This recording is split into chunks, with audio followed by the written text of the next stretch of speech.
Hey guys, tonight we're wandering through the dusty alleys of ancient Agrabah, a place where spices ride the air like perfume. The sun is a personal enemy, and everyone seems to have something to sell you, especially if it's fake. You're barefoot, hungry, and possibly wearing pants made from someone's old curtain. The city hums around you, sand crunches underfoot. Somewhere, a camel grunts like it's got opinions. And you're just trying to dodge chores. Maybe steal a fig, and definitely not get arrested by the palace guards for existing. You probably won't survive this night, but hey, at least it'll be interesting. So, before you get comfortable, take a moment to like the video and subscribe, but only if you genuinely enjoy what I do here. Drop your location and the local time in the comments. I love seeing where and when you're listening from. Now, dim the lights. Maybe turn on a fan for that soft background hum, and let's ease into tonight's journey together. You're Aladdin, although no one bothers to use your name unless they're yelling at you. Your mother's gone now, and your father, well, some say he was a tailor, others a magician, and a few whisper he vanished into the desert during a sandstorm with a chicken under one arm. Historians still argue whether he ever existed, or was simply a useful lie. The streets are your school, your battlefield, and your bed. You know every loose stone and creaky shutter in the market district. You've learned how to look hungry enough for pity, but slippery enough to avoid being pressed into labor. You sneak behind a spice merchant's stall, nose tickled by saffron and cumin. You're about to liberate a handful of dried apricots when... Aladdin? You freeze. No one uses that tone unless it's a scam, a scolding, or a setup. A man stands there. Tall. Overdressed. His fingers glitter with rings that don't match. His beard is trimmed too neatly for someone claiming to be just a traveler. He gives you the kind of smile that feels like a test. I am your uncle. Sure, and you're the lost heir to the throne of Atlantis. You squint. I don't have an uncle. He chuckles. Not until today. There's a rule in Agrabah. Never trust a man wearing silk in a sandstorm. But this guy, who calls himself Mustafa, insists he knew your father. Tells you stories, just vague enough to be believable, about a young boy with clever hands and a habit of climbing walls. You nod. Mostly because the man offers food, real food, roast lamb, honey bread, even a citrus drink that makes your cheeks pucker. Quirky fact, ancient Middle Eastern drinks often included sour tamarind or even vinegar, early forms of hydration with a side of mouth torture. As the sun sets behind the minarets, Mustafa walks you through the old quarter, spinning tales of hidden treasures and long-lost magic. He says, you have greatness in you, but to awaken it, we must journey together. You don't hear the eerie echo when he says awaken. Instead, you hear the word treasure, and that's how you find yourself at the edge of the city before dawn. Stomach full, head dizzy, staring out at the orange-baked cliffs and wondering if you've made a terrible mistake. The man doesn't sleep. He murmurs strange words under his breath as he draws symbols in the sand with a stick. Some of them shimmer before vanishing. Historical footnote. Ancient Arabic traditions of talismanic magic often blended astrology, numerology, and Quranic verses, creating a rich, controversial blend of science and mysticism. He pulls something from his robe, a small brass box, opens it. Inside, there's incense and a beetle, a live one. He smashes it. The ground shakes. You fall backward. A crack appears in the earth. It yawns open like a mouth, exhaling cold air from below.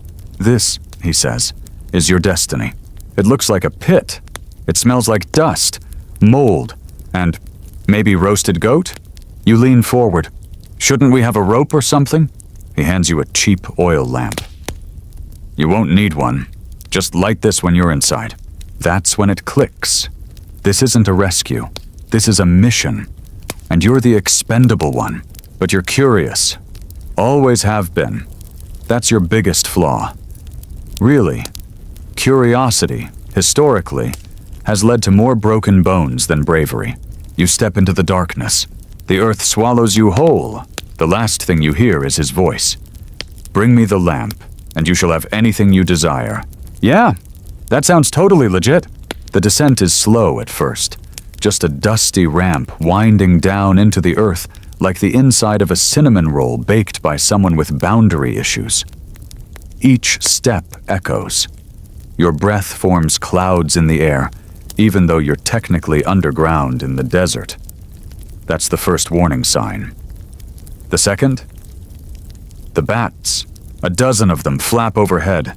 Angry you've interrupted their very important hanging out time. You duck, covering your head with the lamp. You're going to need more hazard pay. The passage narrows. Walls of worn stone begin to shimmer with embedded crystals, reflecting your lamplight in shifting patterns. You pass mosaics so old they're practically prehistoric memes. Stick figures bowing to genies. Kings tossing gold into fires. And one that might just be a monkey wearing a crown. Historians still argue whether these symbols are literal depictions of magical rituals or just decorative nonsense made by bored stonemasons. Then, finally, the cave opens up into a chamber so enormous you feel like a grain of rice in a soup bowl. And the soup is made of jewels, mountains of them, rubies, emeralds, pearls the size of meatballs. Gold coins flow like water, spilling down carved pillars and pooling at the floor. You blink, then you blink again.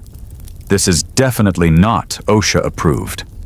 No handrails, no warning signs, just glitter and almost certain doom. In the center sits a dull, unremarkable oil lamp, just sitting there, on a tiny pedestal, alone, probably cursed. Don't touch anything else. The voice in your head whispers. Mustafa's last command. So of course, the temptation is instant. You glance at a sapphire egg bigger than your skull and think, what's the worst that could happen? You inch toward the lamp. The ground crunches beneath your feet, not from rocks, but tiny shards of crystal, like someone smashed a chandelier just to make your walk more dramatic. You grab the lamp. It's lighter than expected, cool to the touch, and absolutely 100% not glowing. You exhale. That was easy. Then your stomach growls, and, as fate would have it, right next to you is a golden tray piled with dates. Plump, sticky, caramel-scented dates. You're just going to look at them. Maybe sniff. Maybe your fingers graze one. The moment you do, the air changes. The temperature drops 15 degrees. The ground hums with the subtle growl of ancient disapproval. Behind you, something shifts. A statue of a lion opens its eyes. Another opens its mouth. And a deep, rumbling voice, not Mustafa's, echoes through the cave. You were warned. The walls begin to move, sliding inward. Traps spring from every direction, from the ceiling. A massive stone scorpion drops and misses your head by inches. Fun fact, in medieval Arabic folklore, magical guardians of treasure were often imagined as hybrid beasts, like half lion, half serpent, or even flying horses with cobra heads. No thank you. You run. You trip. You scramble to your feet, the exit's sealing itself like a zipper of doom. You lunge forward, wedge your arm through the narrowing crack, and scream for the man who brought you here. Help, uncle! Silence. Then, a shadow at the top. Mustafa's face. Not worried, not helpful. Smug, give me the lamp first, he says. You tried to kill me, you shout. He shrugs. It's nothing personal. That's when you realize you're not the chosen one. You're the delivery guy. And this was never about helping you. You tighten your grip on the lamp. No deal. His smile vanishes. With one final mutter of a word you don't understand, he slams the lid of the cave shut. Everything goes black. Now you're trapped underground with no food, no water, and only a mysterious object that's probably older than your entire family tree. You sit there for a while.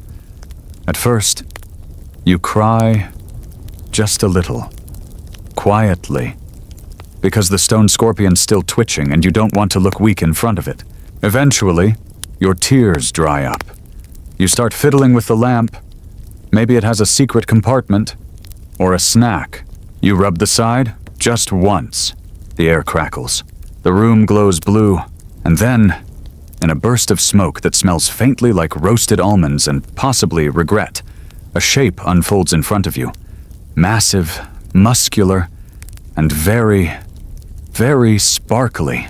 The figure stretches, yawns, and looks down. Finally, that nap was almost 3 centuries long. Do you know what that does to my back? You blink. You're a genie. He checks his nails. And you're the one holding my lamp, so congrats. You now have 3 wishes. Use them wisely, or don't. Honestly, I stopped judging people 1,000 years ago. You stare. Can I wish to be out of here? He raises one eyebrow. Is that your official first wish? You panic. No, I mean, maybe? Can I think about it? Too late now would have been hilarious. He mutters, then sighs. Fine. I'll give you a freebie. First wish, escape. He snaps his fingers. Light, wind. You're standing in the desert again, coughing on sand and squinting at the sky. The genie floats beside you, arms crossed. Next time, try rubbing with more confidence. I like a bold entrance. You're standing in the middle of the desert like someone who lost a bet with the sun. Your eyebrows are full of sand. Your shoes are missing. The genie, hovering casually beside you like it's just another Tuesday, looks completely unbothered. So, he says, spinning in midair with a swirl of gold-tipped smoke. What now? What now? Indeed, you're broke, homeless, betrayed, and the only upside is that you now own a lamp that, if rubbed correctly, produces a magical life coach with an ego problem. I don't know.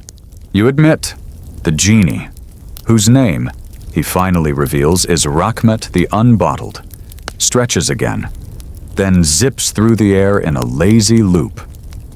Typical. You mortals always want wishes, but never a plan. You think it's just abracadabra, and suddenly, boom. Diamond bathtubs and foot massages from peacocks. You glare. I nearly died. Cut me some slack. He raises both hands. Fair. Okay. Reset. Let's get strategic. Together, you walk.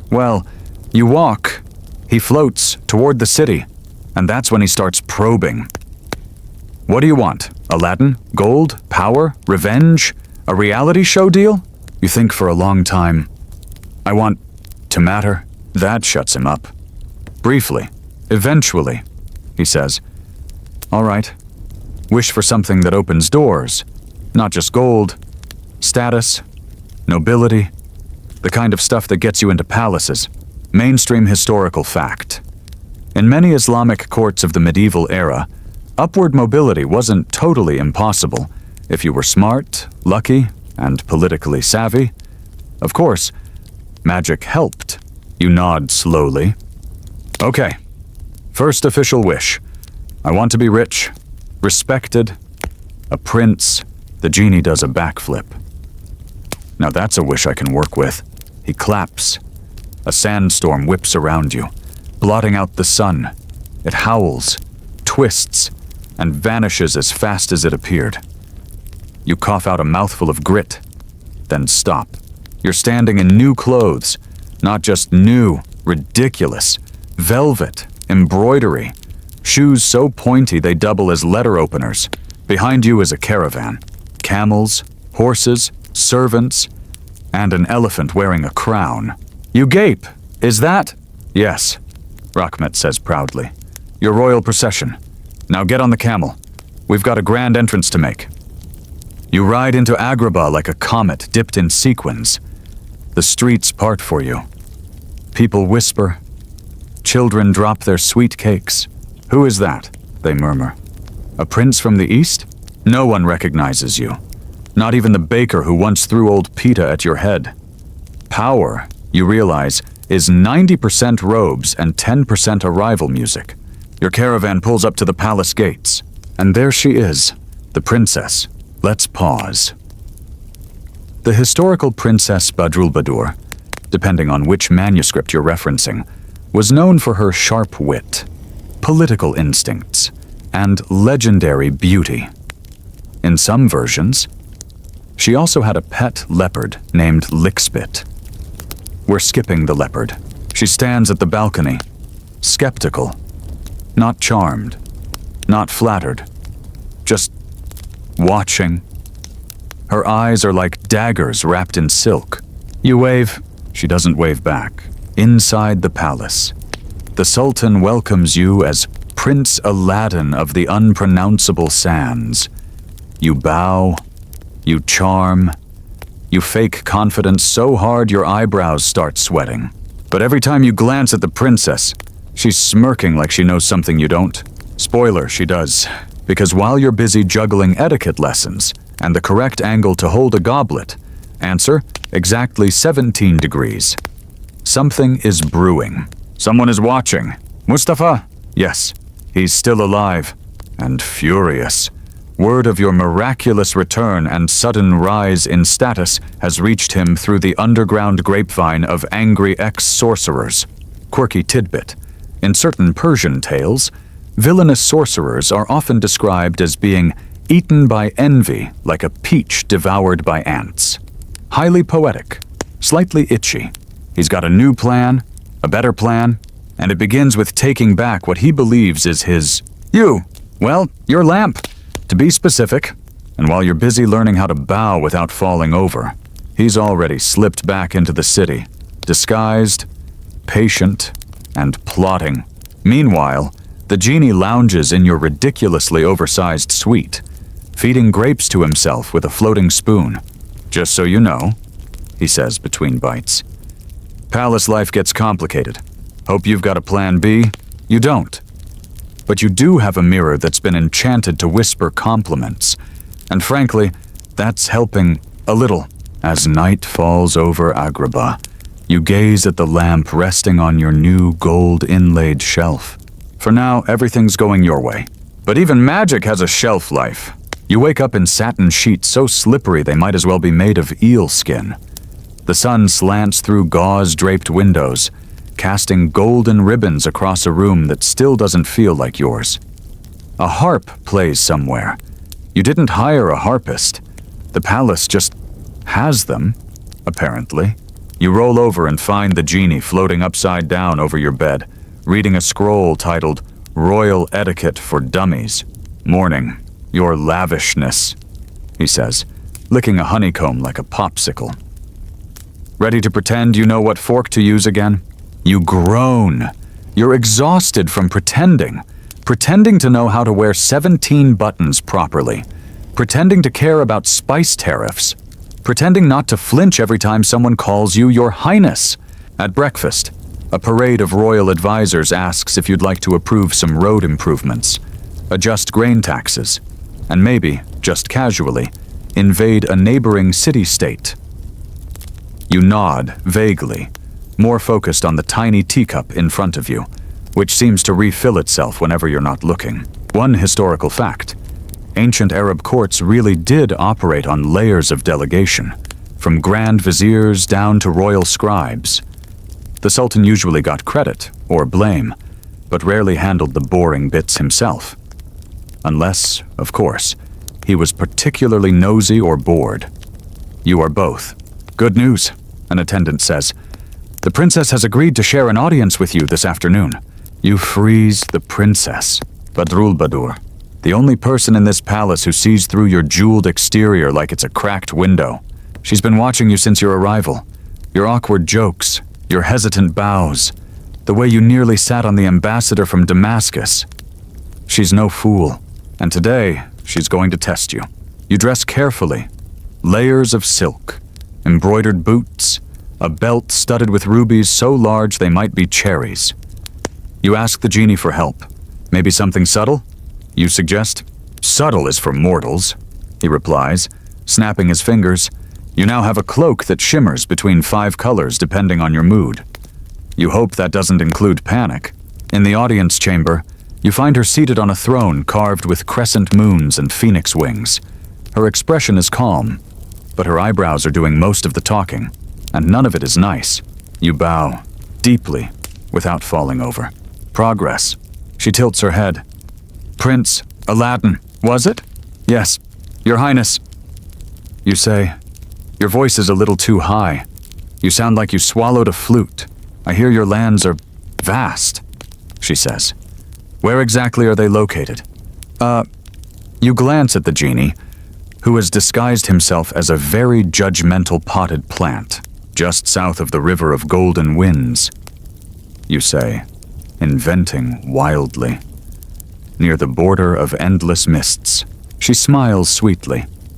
Ah, right next to the province of vague answers. Touché! She stands and walks a slow circle around you, inspecting you like you're a horse she might buy. I know a lie when I hear one, she says quietly. You're not royalty. You're not even trained. You used the wrong spoon at breakfast. You swallow hard. You're right.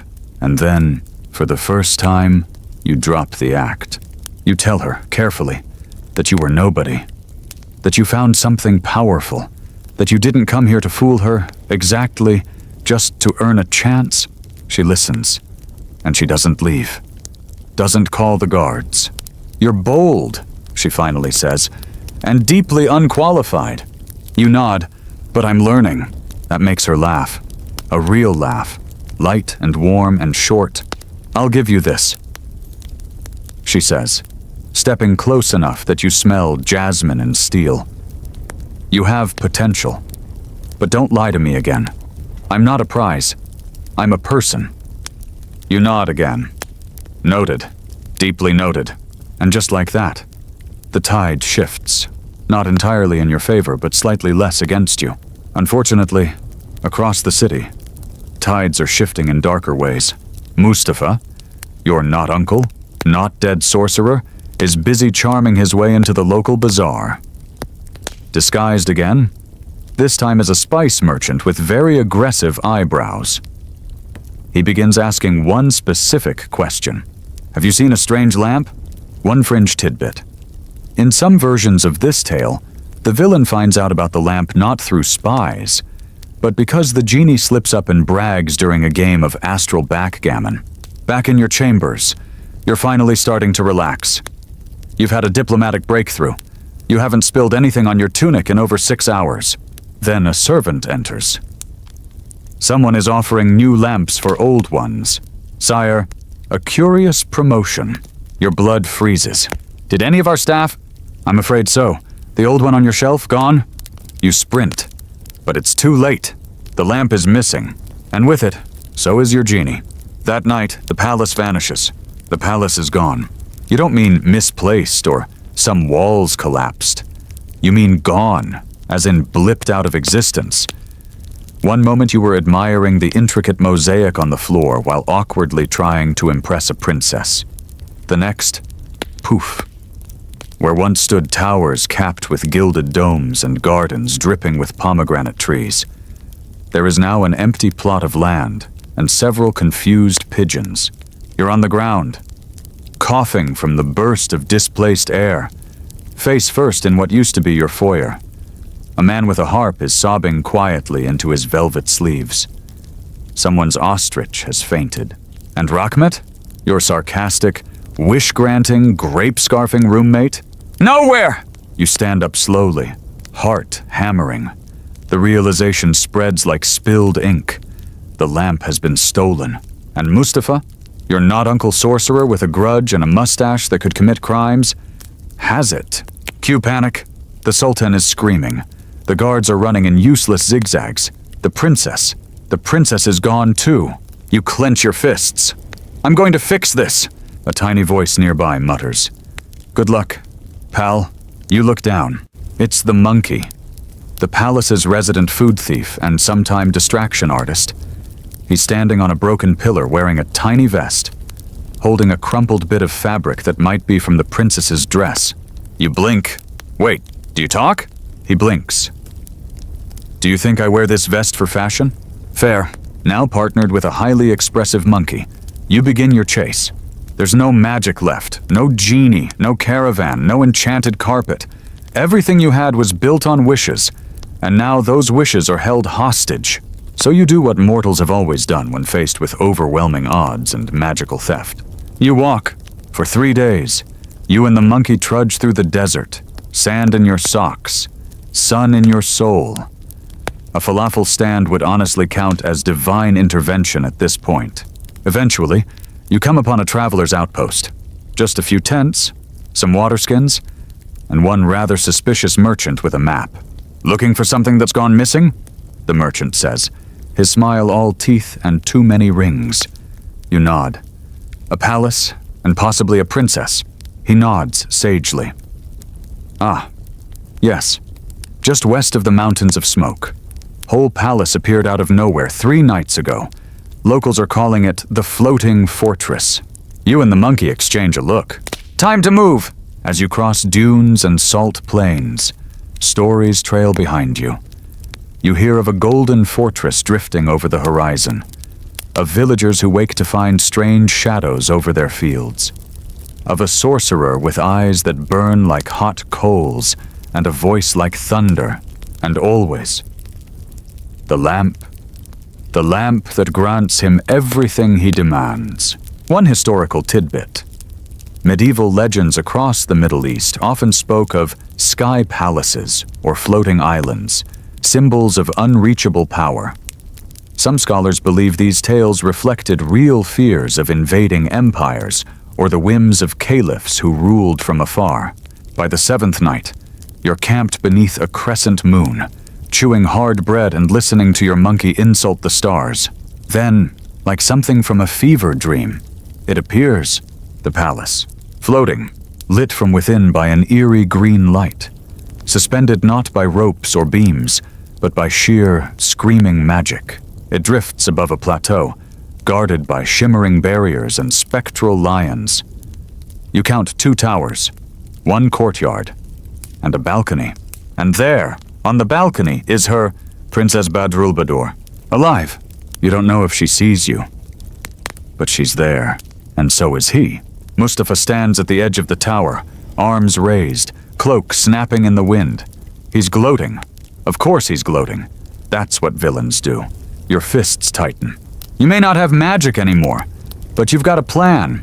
Sort of. Step 1, get past the magical security system that looks like it eats intruders for breakfast. Step 2, sneak into a floating fortress without being turned into decorative ash. Step 3, steal back the lamp. You turn to your monkey companion. "We're going to need help." He grins, sharp and toothy. "I know a carpet dealer." You find the carpet dealer in the strangest of places, an abandoned tea house shaped like a teapot. The door creaks open, and immediately your monkey pal waves a hand in front of his nose. Smells like someone boiled socks in rose water. Inside, dust dances in beams of golden light. Shelves sag beneath the weight of folded rugs, some twitching subtly when you glance too long. A large man with ink-stained fingers and eyebrows like raven wings sits cross-legged on a stack of carpets, sipping something from a chipped porcelain bowl. "You're late?" he says without looking up. "Did we have an appointment?" you ask. "No," he replies. "But I had a feeling someone was going to come looking for something that defies gravity." You exchange a glance with the monkey. "We need a carpet. Not just any carpet. One that floats." The man raises one brow. "Do you want flying or hovering? One way or round trip? Stealth mode? Maybe? Heated seats? Whatever gets us into a floating palace without getting exploded," you say. He rummages through a back shelf and pulls out a rug rolled so tightly it hums. "This one's temperamental. Likes poetry. Hates screaming goats. Keep it fed with moonlight and it won't drop you mid-air." You hand over everything you've got. 3 silver coins, a brass whistle, and a mango. He takes the mango and ignores the rest. Soon you're soaring. Literally. The carpet wobbles at first, testing your balance and your courage, but then levels into a smooth, almost smug glide. Below you, The desert unfolds like rippled parchment. Above, the palace looms. Green light pulses from within, like the heartbeat of something ancient and angry. The monkey tightens the strap on his vest. This feels suicidal? You nod. Absolutely. As you approach the outer edges of the palace's magic barrier, the carpet starts to shiver. Sparks snap along its edges. You press a hand to its threads. Not now. Not yet. You whisper a line of poetry. Bad poetry, but heartfelt. The carpet stills, hums, and presses forward. You slip through the barrier like a ghost through a curtain. Inside, the air shifts. It's warm, but not from sun. It smells of old incense, melted candles, and fear. You land in what used to be the garden courtyard. It's dead now. Black roses, petrified figs, trees twisted into strange runes. In the center is a fountain bubbling with something that is definitely not water. Cheerful place, the monkey whispers. You creep through halls warped by the sorcerer's warped tastes. There are mirrors that reflect nightmares, floors that ripple beneath your feet, and doors that breathe. One historical curiosity: ancient Persian architecture sometimes incorporated illusions, clever mirrors, maze-like chambers, sound tricks to confuse intruders. This palace is like that, but dialed up to fever dream. Eventually, you find her, Princess Badrulbadur. She's not locked in a tower. She's in the grand dining hall, seated at a long obsidian table, staring down Mustafa, who's droning on about eternal dominion and the proper steeping time for snake leaf tea. She spots you. Her eyes widen just a little. But she doesn't betray you, doesn't flinch. She's buying you time. The monkey scurries up to the rafters. You slip behind a curtain of beaded smoke, tiptoeing around enchanted lanterns and cursed fish platters. And there, on a pedestal carved with claw marks, sits the lamp. Just sitting, almost daring you. You reach out, slowly. It shivers. Mustafa turns slightly, sensing something. The monkey drops a vase. It shatters like thunder. Mustafa roars. "Who?" You grab the lamp. Everything explodes. Smoke, wind, a shriek of magical recoil that bends the air. And then Rahmet appears. Not as a cloud, not as a swirl. No. He erupts from the lamp like an over-caffeinated firework, eyes glowing, voice booming. "Oh, we're doing this now?" he thunders. "I was in the middle of a dream massage." Mustafa backs away, lips already moving. Spells fly. The air cracks. A nearby column turns into soup. Rahmet catches the spell mid-air and eats it. "Cute trick," he says, burping smoke. Now my turn. With a snap, he binds Mustafa in chains of molten air. The sorcerer screams, then vanishes into a swirl of blue smoke, imprisoned back in whatever lamp or bottle he once crawled out of. Silence falls. The green light fades. The palace stops floating. You, the princess, the monkey, the carpet, everyone begins to fall. Falling. The worst part isn't the drop itself. It's the silence right before. The way the air holds its breath. The way gravity slowly tugs at your bones, like it's whispering.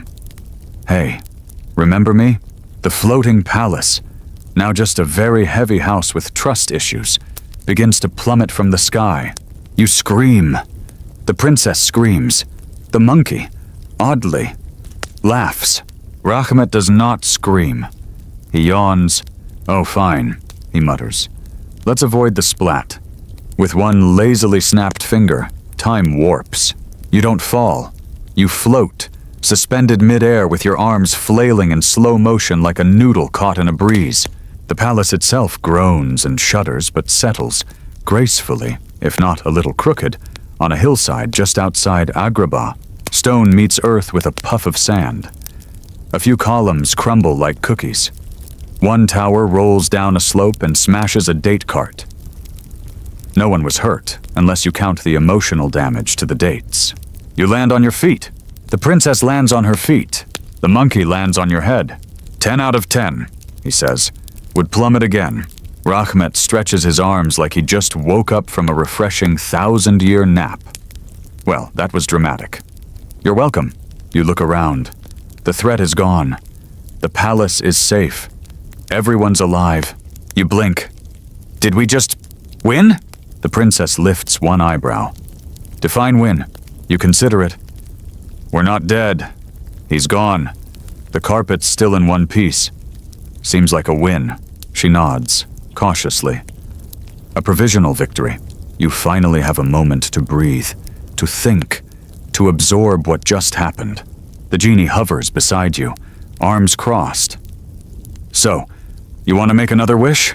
You hesitate. I still have 2 left. Correct. You look at the palace.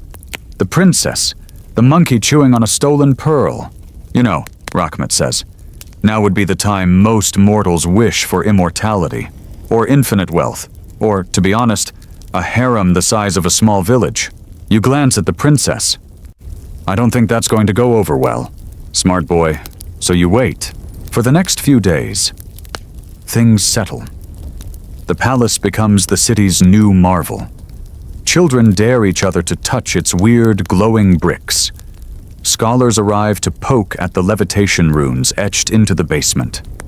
Someone opens a tea shop in what used to be the sorcerer's private curse lab. And the princess? She's watching, always watching, testing you. You're learning diplomacy, how to debate policy without sweating through your collar, how to stay awake during grain negotiations, how to nod like you understand economics. Historical side note, in real-life courts, young rulers were often paired with strong-willed advisors or spouses who acted as a political rudder. Think of Princess Badrulbadur as your rudder, one armed with sarcasm and a fan sharp enough to cut rope. But trouble isn't done with you, because while the city celebrates your heroic deeds, which mostly consisted of tripping into danger and hoping for the best, whispers start to spread. Whispers about the lamp, about the power you control, and how dangerous that might be. One morning, an ambassador from the Southern Empire brings a gift. A lovely box carved from bone and ivory. Inside is a scroll. Not a message of friendship, but a demand. Surrender the lamp or face magical sanctions. You ask, what are magical sanctions? Rahmet replies, they'll probably turn your palace into a giant slug. Lovely, the princess paces. Other kingdoms will come for it. Or him. She's right. The lamp isn't just a tool, it's a symbol. You consider hiding it, or using your second wish to erase its power. But Rahmet shrugs. You could wish me free. Silence. The genie has never asked before, never even hinted. But now he looks tired. I've been doing this a long time, kid, he says softly. I could use a little non-existence. You blink. Is that what you want? He smiles. You'll still have one wish left. Use it wisely. The moment hangs heavy in the air like incense. You have the power to keep him, to guard the lamp, or to let him go. The princess watches. She doesn't tell you what to do. You rub the lamp, and wish. The air tightens the moment you speak the words. I wish to set you free. You almost expect a flash of light, a chorus of angels, or at least a dramatic thunderclap. Instead, there's a soft pop, like a cork leaving a bottle that's been waiting far too long. Rahmet blinks. He floats an inch lower than usual. His glow dims slightly, not out of weakness, but contentment. That's it? The monkey asks, scratching his ear. Bit underwhelming for a cosmic farewell. Rahmet flexes his fingers. You just unwound a bond older than some civilizations. Let me enjoy the quiet. A band of golden thread, once invisible, unwinds from his wrist and disintegrates. You feel something too. A subtle loosening. As though a weight you didn't know you carried has fallen away. He turns to you. Eyes softer than you've ever seen them. Most people. They keep me around. For more wishes? For control? You let me go. That's rarer than magic. You smile, small and tired. You saved my life. More than once. He grins. I'll try not to brag about it in the spirit dimension. Then, in a swirl of cobalt and gold, he's gone. Not into the lamp, not into some bottle or vortex, but into nothing. A free spirit, drifting beyond even your story. You hold the lamp, cold now, ordinary. The power is gone, but so is the danger. The princess joins you on the balcony. Her expression is unreadable, but she stands close enough that your sleeves brush. You didn't have to do that, she says quietly. I know. You could have ruled the world. I'd rather figure out how to rule myself. She lets out a slow, amused exhale. Well, that's a start. The days that follow are odd. Without the genie, everything feels slower, softer. You're still royalty now, technically, though nobody really knows how to categorize you. You're not from noble blood. You didn't inherit a title. You wished your way in, and then unwished it all. So you start again. Properly this time. You study, sit through council meetings, learn the shape of the kingdom, its problems, its people, its awkward plumbing laws from 3 dynasties ago. A historical fact. It wasn't uncommon for young rulers to undergo formal education after ascending to power. Caliph al-Ma'mun, for example, was tutored in astronomy and Greek philosophy well after inheriting leadership, which kind of makes your literacy lessons seem pretty mild in comparison. The princess helps, sometimes sharply, sometimes playfully. But she's there. One night, over a dinner of flatbread and eggplant stew, she says, "So what are you going to do with your last wish? You'd nearly forgotten. One wish remains. You haven't used it, not because you don't want to, but because nothing's felt right. You already had the chance to be rich, to rule, to fly, and the cost was always something. Now, everything you have is earned, bit by bit, grain by grain. I don't know yet," you say honestly. She tilts her head. "Could be anything." You smile. "I know, that's the terrifying part." Months pass. The city begins to forget the details of the old tale. Rumors fade, especially once no new miracles follow. People start calling the flying palace the floating folly. Someone turns part of it into an observatory. You approve the funding for it yourself. One quirky tidbit. In medieval Baghdad, observatories were sometimes built atop old forts or temples, reclaiming symbols of the past for scientific futures. Your new astronomer tells you this like it's a deep metaphor. You nod like you understand. The monkey becomes a court jester. He writes plays. One of them involves a prince who trips his way into glory and becomes king by sheer dumb luck. It's weirdly well reviewed. You start sleeping better, eating slower, walking through the market with fewer guards and more curiosity. And then one morning, while watching the sunrise paint the palace walls with pink and copper light, you take out the lamp. It's just an object now, a curio, but you hold it gently, and you make your final wish. It's quiet, simple, unspoken, but it's something like this. Let it stay real. Let what I've built last. Let me never forget what it took to get here. And as you whisper it, you swear the breeze shifts. Cooler, kinder, like the exhale of a genie long gone but not forgotten. A year passes. You barely notice at first. Too busy learning how to read 5-page trade agreements without falling asleep. Or figuring out why the aqueduct near the western quarter keeps backing up every 3rd Thursday. Spoiler, goats, always goats. The princess, who still hasn't given you an answer on whether this is an arranged partnership or just a very public roommate situation, has taken to teasing you during council meetings. Maybe wish for patience, she whispers, while you're trying not to yawn through another speech about wheat tariffs. But you don't. You hold on to your wish. Quietly, like a coin in your pocket you're not ready to spend. Instead, you build, not palaces or statues, not magic towers, but real things. Practical things. A bridge over the dry gorge, a new school in the North Quarter, a way for merchants to pay fewer bribes without needing to, commit mild treason. It's not glamorous, but it works. You meet people. You listen. You stop trying to impress and start trying to understand.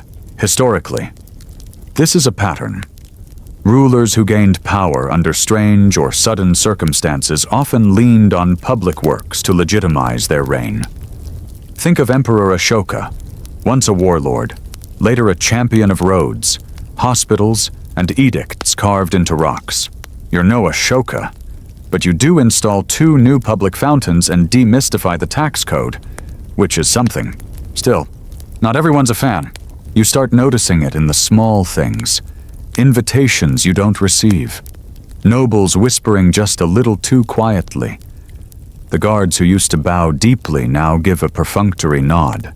And then one morning, the lamp goes missing. You search everywhere. Your chambers, the kitchens, even the monkey's weird stash behind the throne. Nothing. Panic creeps up your spine like a wet cat. Not because you wanted to use the wish, but because someone else might. You sit down with the princess. Together, you run through possibilities. Rachmet is gone. You know that. But could some echo of the magic still live in the lamp? Enough for someone greedy, or desperate, or foolish to tap into? She leans forward, eyes serious. We need to find it. Quietly. Before someone makes a wish neither of us can undo. So, once again, you become a traveler. But not alone this time. You and the princess, who insists on disguising herself as a merchant, complete with fake mustache, hit the road. The monkey comes too, naturally. He's wearing tiny sunglasses. No one knows why. You head east first. Rumors of a wandering mystic who claims to speak with lamps. Turns out he just likes oil. Disappointing. Then south. A pirate enclave that deals in rare artifacts. You find a cursed goblet, a singing snake, and a carpet that only flies left. Still no lamp. Along the way, you see the world through different eyes. You're not the boy who rubbed the lamp anymore. You're not the accidental prince. You're someone in between, someone becoming. You camp under star-heavy skies, eat food wrapped in fig leaves, watch the princess beat a con artist at a dice game by pretending not to know the rules. She knew the rules. She wrote them. A fringe historical note. Many real-world rulers went incognito among their people, either for espionage or for fun. Caliph Harun al-Rashid was famous for dressing as a commoner and wandering Baghdad. You imagine he didn't do it with a monkey in tow. But hey, everyone's got their thing. Finally, you return home, discouraged. But then, on a dusty, ordinary morning, you find it in the old well behind the kitchen gardens, just sitting there, cold, still empty. You turn it over in your hands, no sparkle, no heat, no whisper of power. Whoever took it must have realized what you already knew. Without Rachmet, it's just a lamp. Beautiful, yes, but harmless, and that is a relief. You return it to your room, placing it on the highest shelf. Not as a relic, but as a reminder that magic is real, but so is choice, and that the greatest magic might be knowing when to let go. That night, the princess finds you staring at the stars again. You ever going to use that last wish? She asks. Maybe, you say. She grins. Better not be for something ridiculous, like unlimited hummus. Tempting. You both laugh. The monkey throws a date at your head, and for the first time in a long while, it feels like home. You wake before dawn one morning, long before the palace stirs. The sky is a deep, bruised violet, barely hinting at light. You step onto the balcony barefoot, the stone cool under your soles, and gaze out over the still sleeping city. Lanterns flicker like low stars. A dog barks in the distance, lonely and irrelevant. You're thinking again. Not the sharp, panicked kind of thinking you used to do when everything was on fire, literal or metaphorical, but the slow, heavy sort. The kind that arrives in the quiet and lingers like mist. What now? You've built. You've ruled. You've stumbled through being both a symbol and a human being. But something still hums under your ribs. An itch that isn't ambition or fear or even magic. It's longing. For what, though? Change comes quietly. A merchant caravan from the west brings a new kind of paper made from silk and pressed herbs. The princess falls in love with it and starts sketching architectural designs with annoying precision. A philosopher visits the court and tells you a story about a kingdom where every citizen wore masks to hide their emotions. You nod politely, and then spend the next 3 nights having dreams where no one can see your face. One mainstream historical fact: in many Islamic Golden Age courts, traveling scholars, inventors, and even illusionists were welcomed for brief periods to entertain, educate, and challenge the ruling class. Think of it like ancient TED Talks, but with better robes. Eventually, you go to the archives. You tell yourself it's to do research. Some legislation about irrigation channels, very important, very necessary. But the truth is, you just want to disappear into dusty scrolls and silence. The librarian, a woman who looks like she's been cataloging since the dawn of language, hands you a text. You didn't ask for it.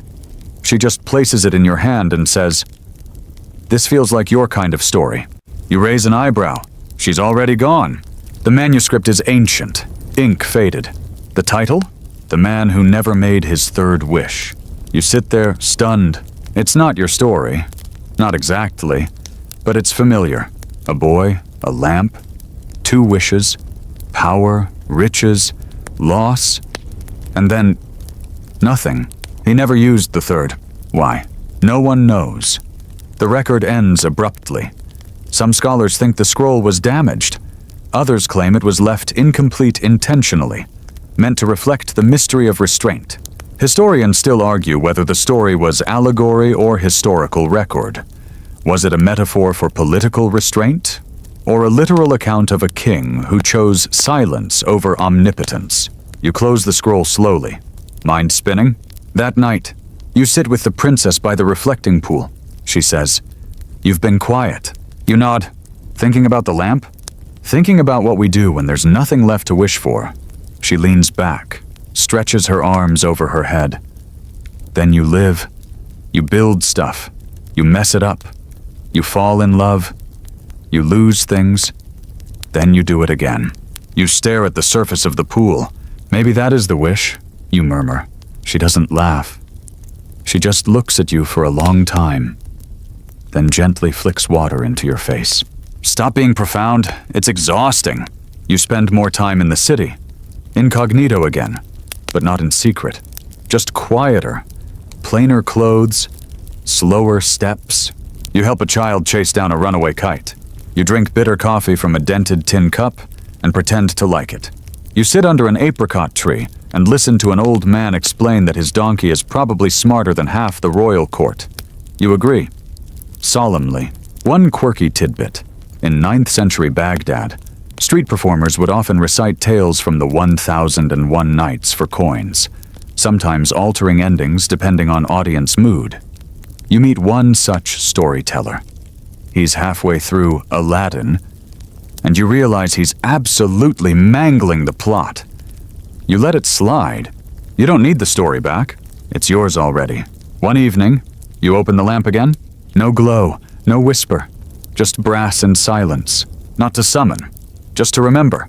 Because memories, unlike wishes, don't run out.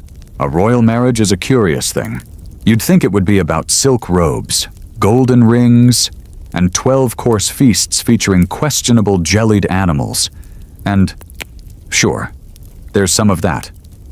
But the real ceremony begins long before the actual day, buried in negotiations, sideways glances, and an avalanche of subtle political moves dressed up as gifts.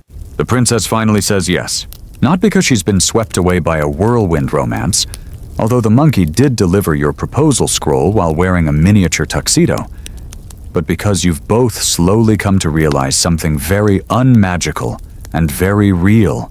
You like each other, Not in the fireworks and poetry way, but in the we survive palace budget meetings together and you know how I like my tea way, which is honestly more impressive.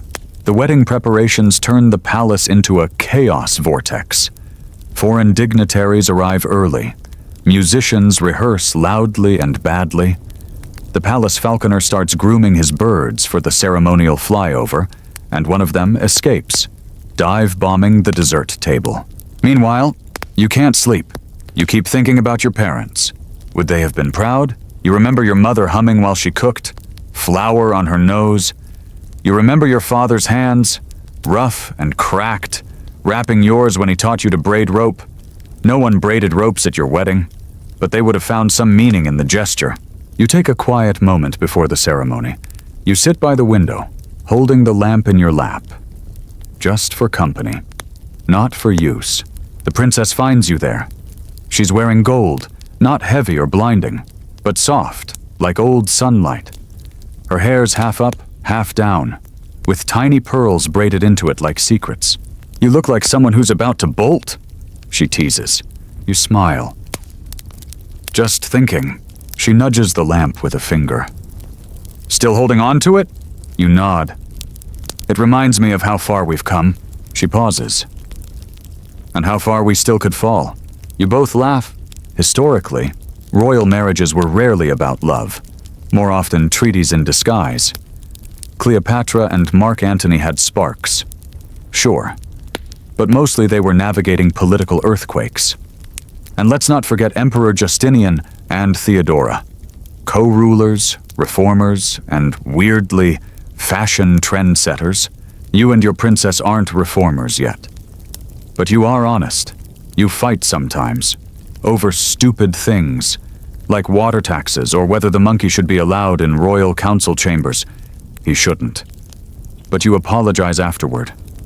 That counts. The wedding procession winds through the city. You walk slowly, side by side.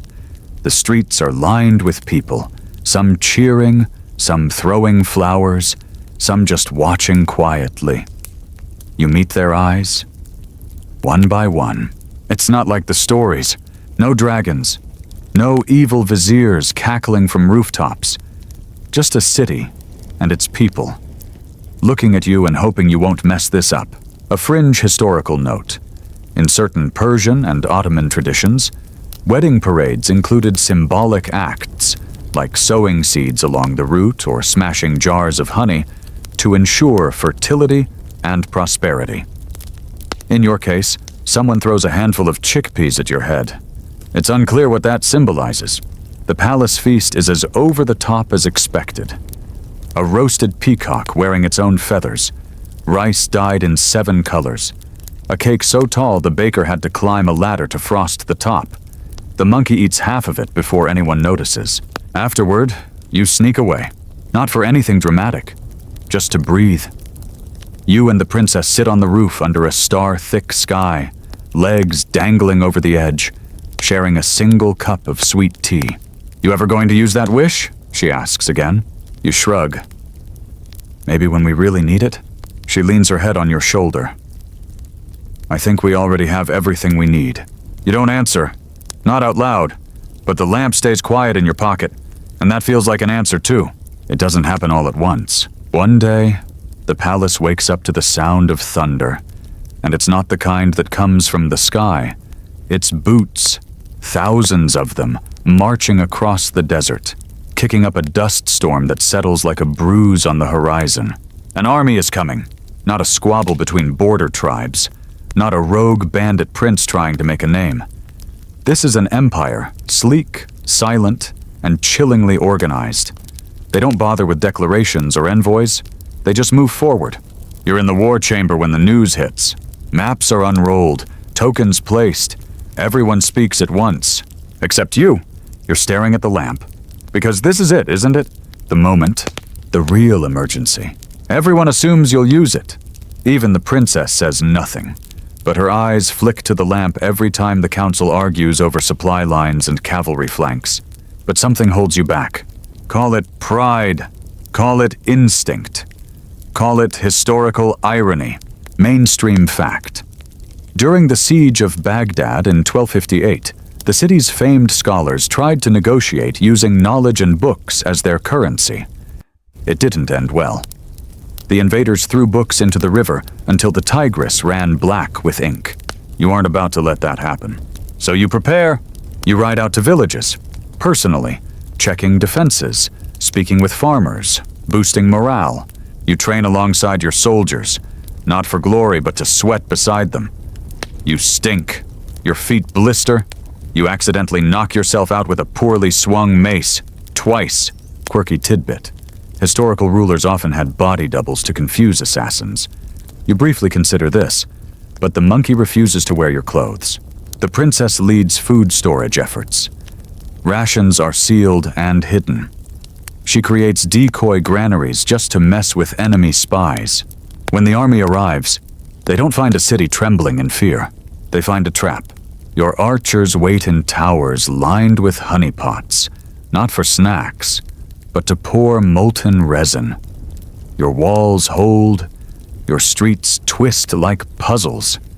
Your people fight like they believe in you. And still, you don't use the lamp.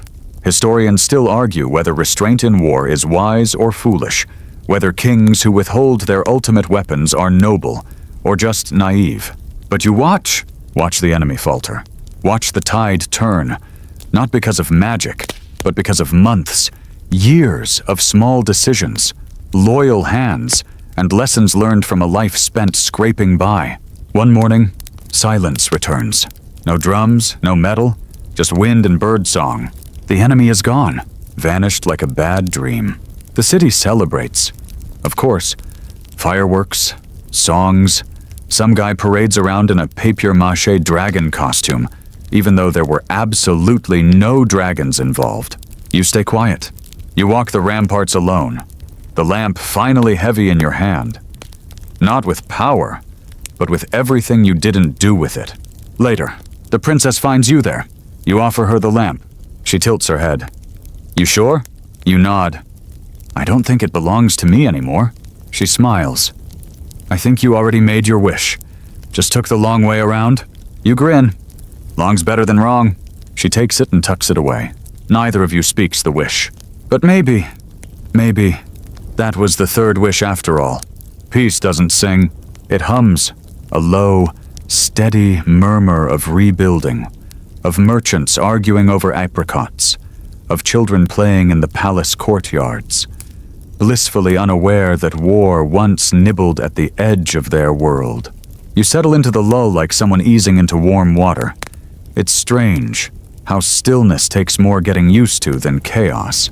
The princess, your wife now, and partner in more than just politics, has taken to walking the city walls each morning, not for show, but to listen, to notice the cracks that need filling, the roofs that need patching, the people who need to see her face and remember who defended them. You start writing. Not laws, though, unfortunately. Yes, also laws. But stories. Your own. The tale of the market boy with calloused hands who once released a genie and didn't use it to conquer the world. The tale of a lamp that didn't grant wishes, so much as reveal the grit beneath them. You don't publish it. Not yet. It's just for you. Historical fact.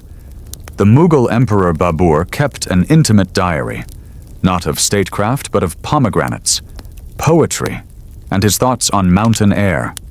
Rulers, as it turns out, are also people.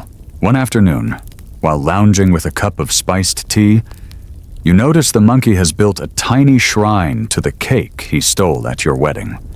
He guards it ferociously, occasionally rearranging raisins. You decide not to question his religion. A fringe tidbit. In certain early Eastern courts, animals were awarded ranks. Your monkey is technically a count now, with questionable land rights over a fig orchard. Then, one evening, the lamp goes missing. Not stolen, just gone. No signs of struggle, no paw prints, though you do interrogate the monkey, who offers only a fart in response. You and the princess sit in your chambers, quiet. The absence of it buzzes louder than its presence ever did. Maybe it returned itself. Maybe it found someone else, in another time or kingdom. curled up in their own crisis, in need of 3 wishes and the slow discovery that magic isn't always the fastest answer.